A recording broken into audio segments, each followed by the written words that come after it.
आरव और कबीर बचपन से जिगरी दोस्त थे। एक दिन वे आरव के दादाजी के पुराने संदूक में तलाश कर रहे थे। धूल भरी किताबों और खिलौनों के बीच उन्हें एक पुराना, पीला और मुड़ा हुआ कागज मिला।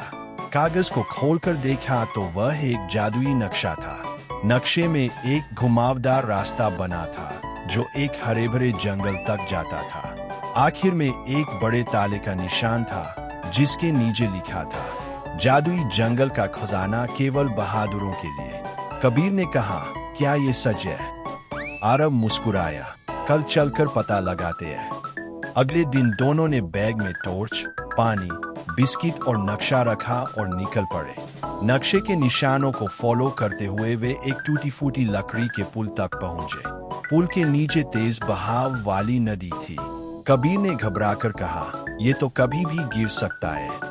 आरव ने हिम्मत दिलाई। दोनों पार कर गए, लेकिन जैसे ही वे उतरे, एक तख्ता टूटकर नदी में गिर गया। वे हंस पड़े। जंगल के भीतर जाते ही झाड़ियों से आवाज आई, कौन हो तुम और यहाँ क्या कर रहे हो? उन्होंने देखा एक लोमड़ी खड़ी थी और वो बोल रही थी। कबीर डर गया, लेकिन आरव ने कहा, हम खजाना ढूंढने आए हैं। लोमड़ी बोली, खजाना पाने के लिए 3 परीक्षा देनी होंगी। लोमड़ी उन्हें बेलों से बने ऊंचे पुल तक ले गई, जिसके नीचे गहरी खाई थी। अगर पार कर गए तो आगे बढ़ सकते हो। आरव ने कदम बढ़ाया।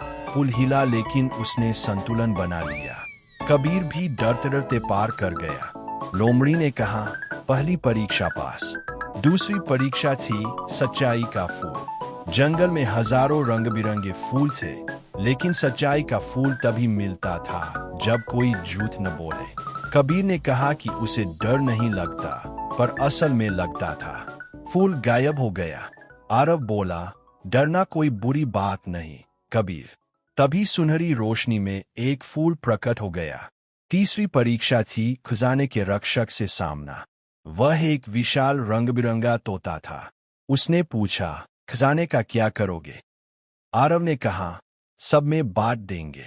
तोता मुस्कुराया, तुम पास हो गए। तोता उन्हें एक गुफा में ले गया। वहां सोने चांदी, रत्न और जादुई किताबें रची थीं। सबसे खास थी एक किताब जिसमें लिखा था, असली